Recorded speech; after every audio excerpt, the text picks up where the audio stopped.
October 31st, 2010. While the rest of America was celebrating Halloween, a century-old legend was being led to the gallows. There were no cameras, no heartfelt speeches from Detroit, and no final collector's edition rolling off the line with pride. General Motors had just pulled the plug on Pontiac, the excitement division.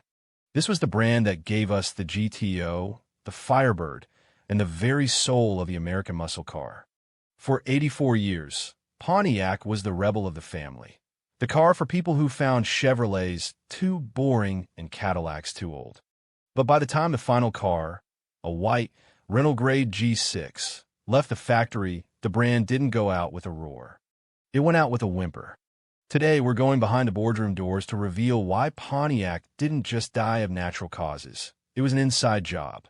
This is the tragic story of the brand we lost and the global betrayal that killed it.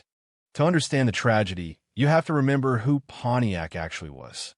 In the early 1960s, Pontiac was just another stodgy division within the GM empire, focused on reliable but uninspired family sedans.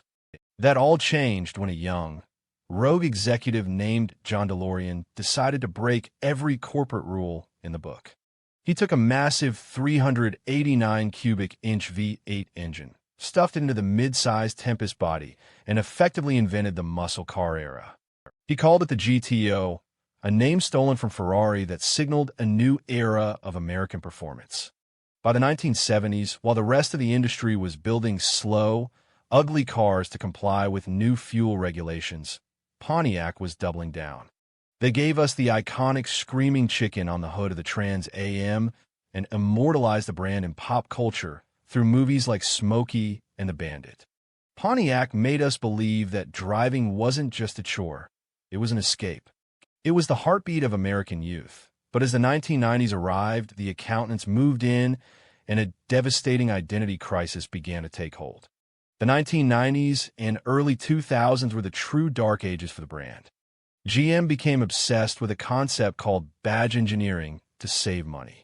This meant taking a boring Chevrolet or an entry-level Buick and slapping some plastic body cladding on it to call it Pontiac. The excitement was being faked, and the customers knew it. When they released the Pontiac Aztec in 2001, it became a global laughingstock, a car so visually confusing and poorly executed that it felt like a cry for help from the design department. Even when they tried to fix the brand with the 2004 GTO revival, they missed the mark. While it had a monster Corvette engine under the hood, the exterior looked like a generic, rounded bar of soap. It lacked the aggression and the soul that defined the original GTO. Enthusiasts felt betrayed. Pontiac had lost its face and its edge, and just as they finally figured out how to fix it with the brilliant rear-wheel drive G8 sedan, the global economy collapsed. In 2008, the financial world imploded, and General Motors was forced to file for Chapter 11 bankruptcy. To receive the massive government bailout required to stay alive, GM was ordered to streamline its operations and kill 4 of its 8 brands. Saturn, Saab, and Hummer were easy cuts because they were niche or losing money. But the final spot was a war between Pontiac and Buick.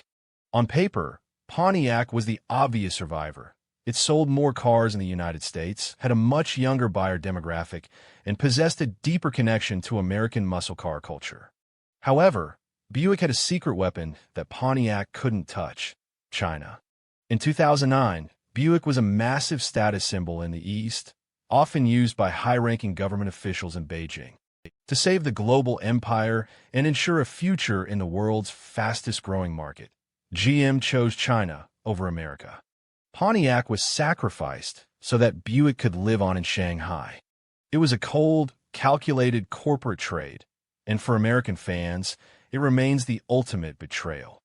The final Pontiac ever built wasn't a fire-breathing GTO or a sleek Trans Am.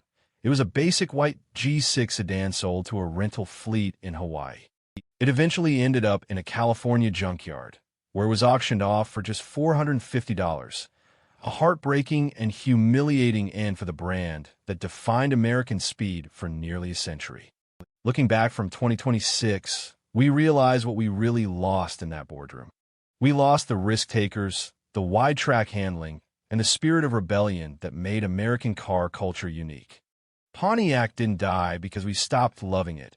It died because the world got too small and too corporate for its spirit. Tell me in the comments, if you could bring back one Pontiac model for the 2026 market, which one would it be? If you love these deep dives into the legends we've lost, hit that subscribe button to help us keep these stories alive. I'm your host, and I'll see you on the next road.